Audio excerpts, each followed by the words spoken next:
Phones with lights on to try and light this up. About 6 lights have blown. I'm sure the AFL will be all over it. 2 have come back on. There's a third. And suddenly we've got a bit of light on the subject, guys. And same for the D's. They're starting to light up as well. Here's Lampard inside 50. Tracking back. Wide open forward line. Phillips runs to 20 and goals. Scores a level.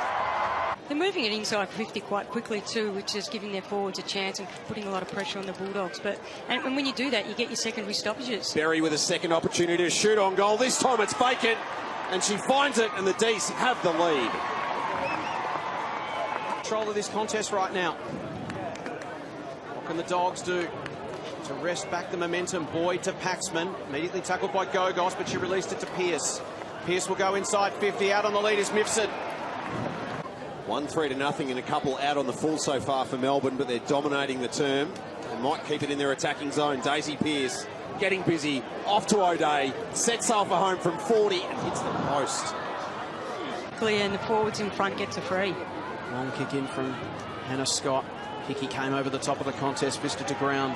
Jolly, Mithen. The D's share it around by hand. Hickey involved to Daisy Pearce. Low trajectory kick to Mifsud again. Kick. O'Day certainly played for it.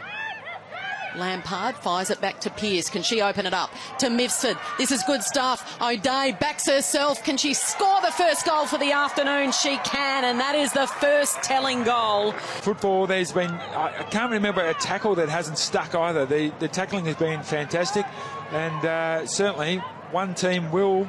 I don't know whether they can keep this pressure up for the whole 4 quarters, Shiloh. You know them better than me, but whoever wilts first won't win this game. Because we've hit the halfway mark and they've done that big pre-season. They're full of energy when they start, have been really suddenly finding that they're sore. As O'Day from 50. Oh, somehow it lands in the hands of Scott. Berry. Mithen. Can she spot a loose player? Pearce gives it back to Mifsud, and she should be able to slot it from there, and she does. And the Demons open up a handy lead. Or maybe for the D's. That'll be the icing on a cake of what has been a great third quarter for Melbourne. They have dominated. Pearce still going. She's lifted in this all-important third stanza. And then the kick comes the way of Mifsud. You know, just getting them up the ground and backing yourselves to win the ball at the contest. Second term in Darwin, Saturday night football. It's been all Adelaide. They lead 13-0 as we start the second term. Here's Mark Soderstrom. Skipper for the D's, Daisy Pearce gets the clearance. Here's a chance only the second time they've been inside 50. Running into the open goal is Berry, and she gets it. What a great reply. Great start for the D's in the second term. Newman as well gets it out to Mifsud. Quick little give. Kemp chips the kick. Here's a chance. Cordner looks up. Kick just a little bit too much on it for Scott. Stevie Lee Thompson, we've seen her pace before, is outstanding, but Scott back into the side now, curls the kick around. Mark taken, quick kick by Daisy Pearce, and the skipper gets a goal for the D's.